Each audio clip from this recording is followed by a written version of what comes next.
Góc nhìn Việt Nam xin kính chào quý vị và các bạn. Các bạn thân mến, quần đảo Trường Sa nằm ở phía nam của Biển Đông, nằm cách rất xa đất liền Việt Nam với 138 thực thể địa lý bao gồm các đảo, đá, bãi ngầm. Việt Nam tuyên bố chủ quyền với tất cả các thực thể địa lý này. Tuy nhiên, trên thực địa, quần đảo Trường Sa có đến 4 nước 5 bên kiểm soát, trong đó Trung Quốc kiểm soát 7 thực thể, Đài Loan kiểm soát 2 thực thể, Malaysia kiểm soát 7 thực thể và Philippines kiểm soát 10 thực thể, còn Việt Nam kiểm soát 21 thực thể địa lý. Phần còn lại là các thực thể địa lý chưa bên nào kiểm soát và đang trong quá trình tranh chấp. Với việc kiểm soát 7 thực thể địa lý là các rạn san hô mà nước này đã dùng vũ lực để chiếm đóng trái phép, Trung Quốc là nước kiểm soát ít nhất các thực thể địa lý ở quần đảo Trường Sa, nhưng cũng đang ồ ạt bồi đắp, cải tạo trên các thực thể địa lý này. Hôm nay, chúng ta hãy cùng nhau tìm hiểu chi tiết 7 thực thể địa lý mà Trung Quốc chiếm đóng trái phép này. 1. Đá Châu Viên. Đá Châu Viên nằm ở tọa độ 8 độ 54 phút độ Vĩ Bắc và 112 độ 52 phút độ Kinh Đông. Đá Châu Viên là một rạn san hô thuộc cụm Trường Sa của quần đảo Trường Sa. Đá Châu Viên cùng với đá Đông, đá Tây và rạn san hô chứa đảo Trường Sa Đông hợp thành cụm đá ngầm mà các nhà hàng hải quốc tế gọi là cụm London. Bãi đá Châu Viên nằm ở phía tây quần đảo Trường Sa của Việt Nam, bị Trung Quốc chiếm đóng từ năm 1988. Đá Châu Viên có chiều dài tính theo trục đông tây là 3 hải lý và diện tích đạt 8 km vuông. Trừ một số hòn đá nổi lên ở phía bắc với độ cao 1,2 đến 1,5 m so với mực nước biển, thì đá Châu Viên hoàn toàn chìm dưới mực nước biển. Ngày 18 tháng 2 năm 1988, Trung Quốc đưa quân ra chiếm đóng trái phép đá Châu Viên của Việt Nam. Cuối năm 2013, Trung Quốc đã đưa hàng chục tàu vận tải biển cỡ lớn và máy móc trang thiết bị ra nạo vét, bồi đắp, mở rộng bãi đá rộng gấp nhiều lần. Cuối năm 2014, Trung Quốc tiếp tục đưa công binh, công nhân ra xây dựng hệ thống cơ sở hạ tầng, sân bay, bến cảng và đặc biệt là các công trình đảm bảo hoạt động cho hệ thống radar tần số cao, kiểm soát không lưu, thông tin liên lạc. Trung Quốc bắt đầu thực hiện các hoạt động bồi đắp và thổi cát ở khu vực biển của các đảo và đá ngầm vào khoảng tháng 1 năm 2014. Việc cải tạo nhìn chung đã hoàn thành vào mùa thu năm 2014, có diện tích khoảng 0,28 km². Nó hiện đứng thứ 7 về diện tích trong quần đảo Trường Sa. Những công trình xuất hiện tại đây gồm kênh tiếp cận, đê chắn sóng, bãi đáp trực thăng, các tòa nhà hỗ trợ, cơ sở quân sự, anten liên lạc. Cuối tháng 5 năm 2015, Bộ Giao thông Trung Quốc khởi công xây dựng và ngày 9 tháng 10 năm 2015 đã đưa vào sử dụng 2 ngọn hải đăng với tên gọi là Hoa Dương và Xích Quạt. Đá Châu Viên bị Trung Quốc cải tạo chủ yếu trong hè năm 2014. Tính đến ngày 26 tháng 8 năm 2015, hải đăng trên đá Châu Viên tiếp tục được xây dựng thêm với 6 ngọn hải đăng nhỏ xung quanh hòn đảo. 2. Cụm đá Ga-ven. Cụm đá Ga-ven nằm ở tọa độ 10 độ 12 phút độ Vĩ Bắc và 114 độ 13 phút độ Kinh Đông. Cụm đá ven là một rạn san hô thuộc cụm Nam Yết của quần đảo Trường Sa, nằm về phía tây bắc Đá Lạc khoảng 2,5 hải lý và nằm về phía tây của đảo Nam Yết với khoảng cách là 8,5 hải lý, gồm đá Ga-ven và Đá Lạc. Đá Ga-ven và Đá Lạc là hai rạn san hô nửa nổi nửa chìm. Đá Ga-ven là một rạn san hô hình trái tim. Trên đá Ga-ven có một dải cát cao 2 m. Diện tích của đá Ga-ven là khoảng 86 ha. Ngày 26 tháng 2 năm 1988, Trung Quốc đưa quân lên chiếm đóng trái phép đá Ga-ven và đưa quân đồn trú trái phép tại đây từ năm 2003. Việc thổi cát lấn biển, xây dựng đảo nhân tạo tại bãi đá ngầm Ga-ven chỉ được bắt đầu từ năm 2014, nhưng tới ngày 7 tháng 8 năm 2014, không ảnh chụp được đã cho thấy một hòn đảo nhân tạo quy mô lớn đã hình thành, kéo dài phần đuôi về hướng đông nam. Đến ngày 31 tháng 1 năm 2015, một con đê chắn sóng làm thành đường đắp nối phần đảo lớn ở trung tâm bãi ngầm với cấu trúc công trình cũ thời kỳ năm 1988 và một bãi đáp trực thăng mới xây dựng bên cạnh cấu trúc cũ. Các công trình xây dựng mới trên đảo nhân tạo Ga-ven bao gồm một tòa nhà chính hình vuông bên cạnh các cấu trúc có hình dạng giống như tháp chống máy bay hay mái che radar. Năm 2018, sau khi Trung Quốc hoàn thành quá trình bồi đắp, đảo nhân tạo trên đá Ga-ven có diện tích lên tới khoảng 114.000 m². Phần mở rộng có diện tích khoảng 114.000 m² tính đến ngày 19 tháng 3 năm 2018. Theo CSIS, bãi đá này có kênh tiếp cận, súng phòng không, súng hải quân, thiết bị liên lạc, kiến trúc hỗ trợ xây dựng, tháp phòng thủ, cơ sở quân sự, bãi đáp trực thăng và đê chắn sóng. 3. Đá Gạc Ma. Đá Gạc Ma nằm ở tọa độ 9 độ 42 phút độ Vĩ Bắc và 114 độ 17 phút độ Kinh Đông. Đá Gạc Ma là một rạn san hô thuộc cụm sinh tồn của quần đảo Trường Sa. Đây là nơi diễn ra trận hải chiến Trường Sa năm 1988 giữa Trung Quốc và Việt Nam, và kể từ đó đến nay, Trung Quốc đã giữ quyền kiểm soát thực thể địa lý này. Vào tháng 3 hàng năm, người dân Việt Nam vẫn thường tổ chức lễ tưởng niệm 64 liệt sĩ đã tử trận tại đây năm 1988. Đá Gạc Ma là một rạn san hô nằm cách đá Cô Linh hơn 3 km về phía đông nam, đánh dấu đầu mút phía tây nam của cụm sinh tồn của đảo Trường Sa. Đa phần bãi đá này ngập chìm dưới nước, chỉ có vài hòn đá nổi lên. Đá Gạc Ma nằm ở phía tây bắc của đảo Trường Sa, dài khoảng 4,4 km, rộng 2,6 km và có diện tích khoảng 6,6 km vuông. Diện tích của hồ bên trong gần 1,3 km vuông. Khoảng 70% độ sâu của nước là trên 10 đến 20 m. Trung Quốc đã dùng vũ lực gây nên thảm sát Gạc Ma và chiếm đóng nó từ năm 1988.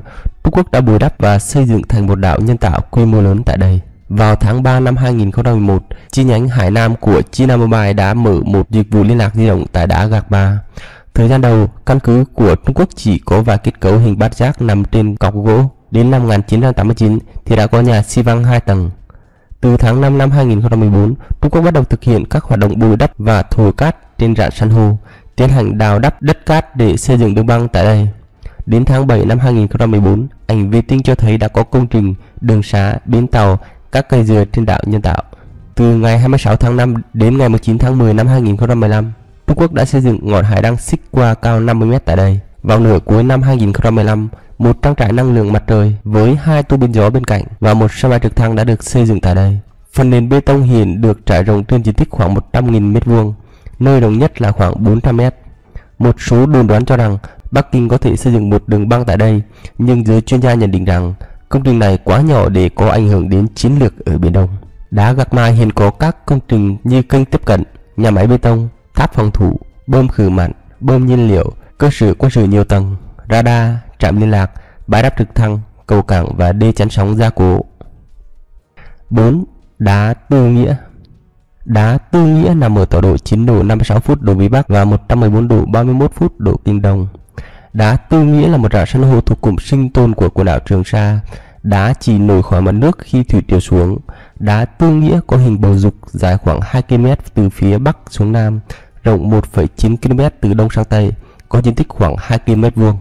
Ngày 28 tháng 2 năm 1988, Trung Quốc đã đưa quân chiếm đóng trái phép đá Tư Nghĩa của Việt Nam.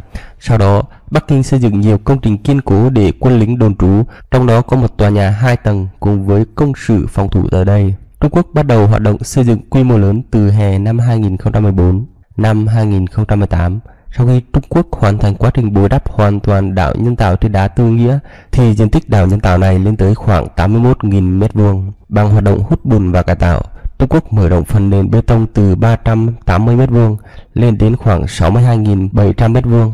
Những công trình ở đây cũng giống như trên đá Gaven, gồm kênh tiếp cận, công sự ven biển, 4 tháp phòng thủ, cầu cảng, cơ sở quân sự đa cấp, trạm radar, bãi đáp trực thăng và hải đăng. 5. Đá Vành Khăn.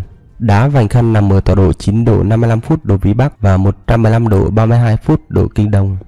Đá Vành Khăn là một rạn san hô vòng thuộc cụm Bình Nguyên của quần đảo Trường Sa. Đá này nằm cách đảo Sinh Tố Đông khoảng 57 hải lý về phía đông. Đá Vành Khăn có hình dạng hơi tròn với đường kính khoảng 4 hải lý, tổng diện tích khoảng 56,6 km vuông.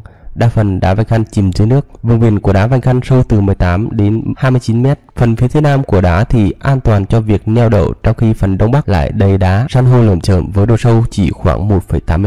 Nước biển bao quanh đảo san hô tạo thành một đầm phá, tức là hồ có một cửa ra biển. Nước biển bổ sung nước vào đầm qua cửa đầm khi thủy triều lên.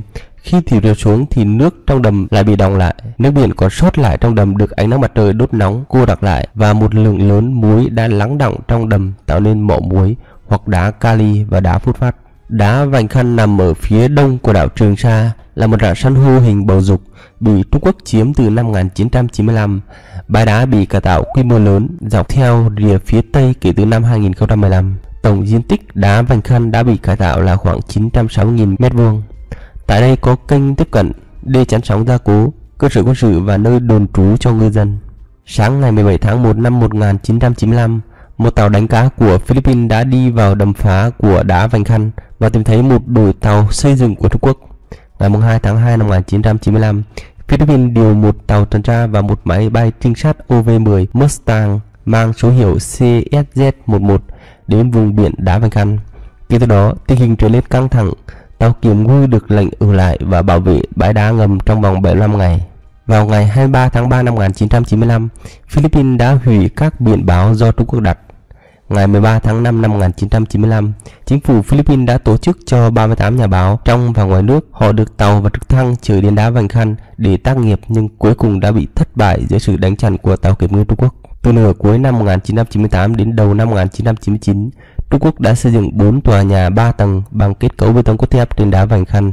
Ngày 5 tháng 12 năm 2012, Trung Quốc lập cái gọi là thành phố Tam Sa trực thuộc tỉnh Hải Nam Trung Quốc. Lúc 8 giờ 30 phút và 8 giờ 4 phút ngày 13 tháng 7 năm 2016, hai chiếc máy bay dân dụng của China Southern Airlines và Hải Nam Airlines do chính phủ Trung Quốc trưng dụng đã cất cánh từ sân bay quốc tế Hải Khẩu và hạ cánh trái phép tại sân bay Đá Vành Khăn mới xây dựng. Gần đây, trong lúc thế giới đang chiến đấu với đại dịch Covid-19, Trung Quốc được cho là đã bí mật xây dựng trái phép nhiều cấu trúc mới trên Đá Vành Khăn thuộc quần đảo Trường Sa của Việt Nam. Các cơ sở radar mới dường như đang trong giai đoạn hoàn thiện. Trong khi đó, các trang thiết bị xây dựng và các doanh trại đã được chuyển đi. Còn một số khu vực có thể đang được dọn dẹp để xây dựng những công trình mới. Đài CNBC của Mỹ ngày 2 tháng 5 năm 2018 dẫn các nguồn tin tình báo cho biết các tên lửa hành trình chống hạm Ưng Kích 12B và tên lửa đất đối không Hồng Kỳ 9B đã được Trung Quốc lắp đặt trên 3 thực thể địa lý đá chữ thập, đá Subi, đá Vành Khăn do Trung Quốc kiểm soát trong quần đảo Trường Sa. 6. Đá Subi. Đá Subi nằm ở tọa độ 10 độ 55 phút độ Vĩ Bắc và 114 độ 05 phút độ Kinh Đông. Đá Subi là một rạn san hô vòng thuộc cụm Thị Tứ của đảo Trường Sa. Đá này nằm cách đảo Thị Tứ khoảng 26 km về phía tây nam. Trung Quốc đã kiểm soát trái phép rạn vòng này từ năm 1988 đến nay. Đá Subi có chiều dài tính theo trục đông bắc tây nam là khoảng 5,7 km và nơi rộng nhất của vùng biển là hơn 3,7 km. Diện tích của đá là khoảng 16,1 km vuông. Trung Quốc đã thành lập thế hệ nhà sàn đầu tiên trên rạn san hô Subi vào năm 1988 và sau đó mở rộng thế hệ thứ 3 của các tòa nhà vào cuối những năm 1990. Từ thời điểm chiếm đóng cho đến đầu năm 2015, Trung Quốc đã xây dựng một tòa nhà 4 tầng, 2 doanh trại cho quân lính, một vòm che radar và một ngọn đèn biển tại đá Subi. Ngoài ra, Trung Quốc còn dự định xây một đường băng tại đây. Ngày 27 tháng 2 năm 2015, trước việc Hoa Kỳ cho rằng các hoạt động xây dựng của Trung Quốc ở các đảo và bãi đá ngầm ở Biển Đông gây lo ngại, Bộ Ngoại giao Trung Quốc tuyên bố rằng các hoạt động xây dựng của Trung Quốc trên các đảo và bãi đá ngầm ở Biển Đông thuộc thẩm quyền của mình, hợp lý và hợp pháp. Các quốc gia khác không có quyền đưa ra những cáo buộc vô căn cứ đối với Trung Quốc.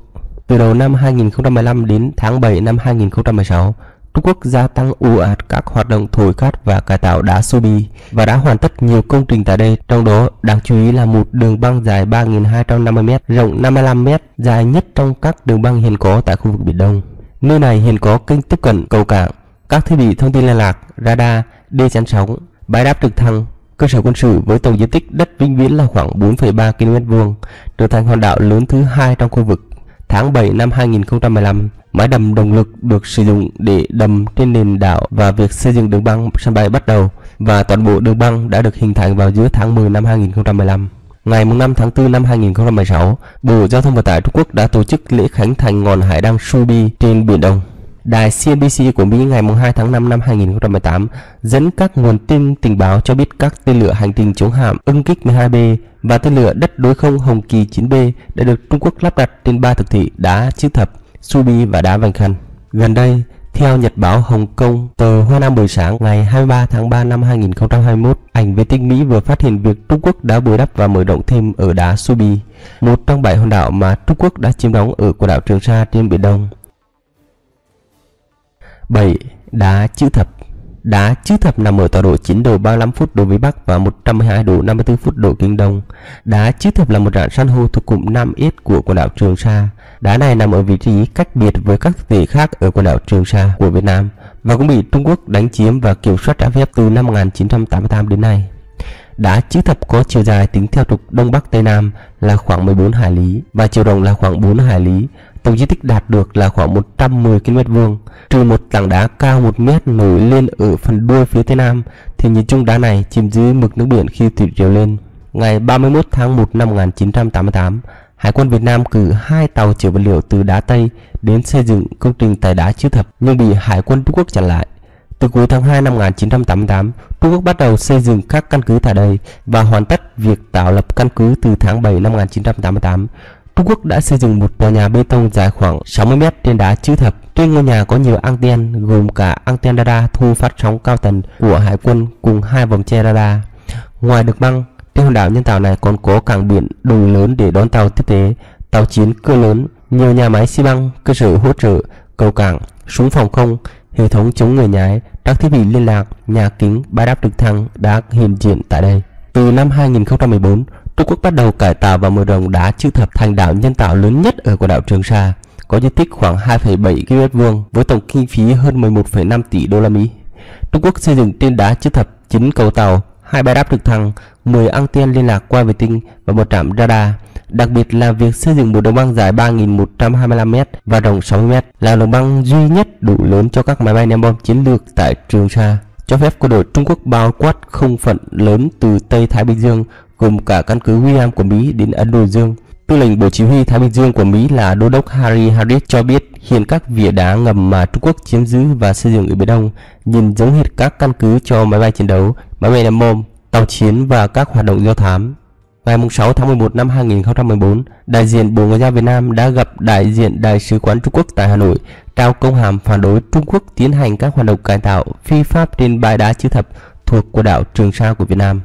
Ngày 9 tháng 4 năm 2015, bà Hoa Xuân Ánh, người phát ngôn Bộ Ngoại giao Trung Quốc cho biết hoạt động cải tạo đất và xây dựng tại quần đảo Trường Sa trên Biển Đông là để xây dựng nơi trú ẩn, hỗ trợ điều hướng, tìm kiếm và cứu hộ, dịch vụ dự báo khí tượng hàng hải, dịch vụ nghề cá cùng các thủ tục hành chính cần thiết cho Trung Quốc, các nước láng giềng cũng như các tàu đang hoạt động trên Biển Đông. Ngày 16 tháng 4 năm 2015, trả lời câu hỏi về phản ứng của Việt Nam về việc phát biểu của người phát ngôn Bộ Ngoại giao Trung Quốc Hoa Xuân Ánh ngày 9 tháng 4 năm 2015 về việc mở rộng các bãi đá ngầm ở Trường Sa, người phát ngôn Bộ Ngoại giao Việt Nam ông Lê Hải Bình cho biết Việt Nam đã nhiều lần giao thiệp với phía Trung Quốc, kể cả cấp cao về vấn đề này.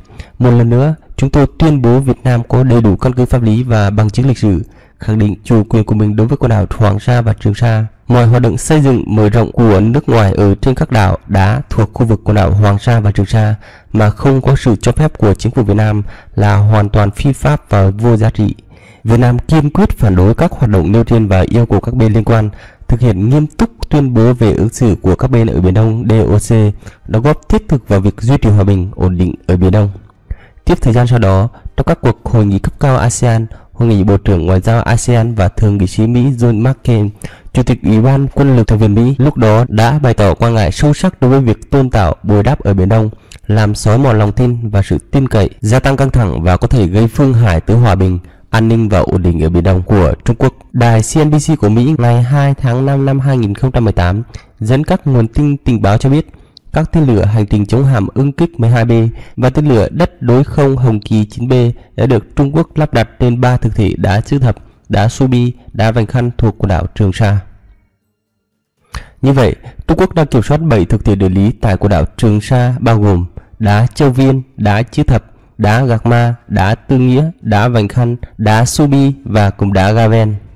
Thưa quý vị, hoạt động bồi đắp đảo nhân tạo phi pháp của Trung Quốc trên các bãi đá thuộc quần đảo Trường Sa của Việt Nam cùng quá trình xây dựng các công trình mang tính quân sự hóa trên đó đã khiến dư luận thế giới bất an. Trung Quốc luôn tìm cách che giấu quá trình bồi đắp và xây dựng trái phép của mình trên các thực thể địa lý mà nước này dùng vũ lực để chiếm đoạt và chiếm đóng trái phép ở quần đảo Trường Sa. Theo giới quan sát cho rằng, những gì Bắc Kinh đang tiến hành vẫn chỉ nằm trong lộ trình thực hiện hóa tham vọng độc chiếm Biển Đông, biến đường lưới bò trên giấy thành con đường hàng hải riêng của Trung Quốc. Đương nhiên, không có quốc gia nào trong khu vực và trên thế giới có thể cam chịu trước hành động vi phạm pháp luật trắng trợn như vậy. Không chỉ Việt Nam và các nước trong khu vực, mà còn nhiều nước ngoài khu vực Biển Đông gồm Canada, Australia, Anh, Nhật Bản, Mỹ cũng đồng loạt chỉ trích và lên án những hành động chiếm đóng trái phép, bồi đắp xây dựng, quân sự hóa các đảo mà Trung Quốc chiếm đóng trái phép, gây leo thang căng thẳng ở Biển Đông, vi phạm chủ quyền, quyền chủ quyền và quyền tài phán của Việt Nam trên Biển Đông mà Trung Quốc gây ra đã kéo dài nhiều năm qua. Trong suốt quá trình này, Trung Quốc đã sử dụng nhiều biện pháp, từ sử dụng vũ lực để chiếm đóng trái phép quần đảo Hoàng Sa và một số thực thể bãi đá ở Trường Sa, thực hiện hàng loạt các hoạt động sai trái ở khu vực này, đến các tuyên bố ngang ngược với các yêu sách hòng độc chiếm toàn bộ Biển Đông. Trên cơ sở của luật pháp quốc tế, Việt Nam kiên quyết bảo vệ chủ quyền và toàn vẹn lãnh thổ của mình, đồng thời tôn trọng nguyên tắc không đe dọa vũ lực hay dùng vũ lực để giải quyết tranh chấp. Trước sau như một chủ trương giải quyết bằng thương lượng hòa bình những vấn đề còn tồn tại giữa hai nước, đặc biệt giữa hai quần đảo Hoàng Sa và Trường Sa. Lập trường nhất quán của Việt Nam là phản đối mạnh mẽ việc thành lập cái gọi là thành phố Tam Sa và các hành vi liên quan, vì đã vi phạm nghiêm trọng chủ quyền của Việt Nam, không có giá trị và không được công nhận, không có lợi cho quan hệ hữu nghị giữa các quốc gia và gây thêm tình hình phức tạp ở Biển Đông, khu vực và trên thế giới. Việt Nam yêu cầu Trung Quốc tôn trọng chủ quyền Việt Nam, hủy bỏ các quyết định sai trái liên quan đến những việc làm đó và không có những việc làm tương tự trong tương lai.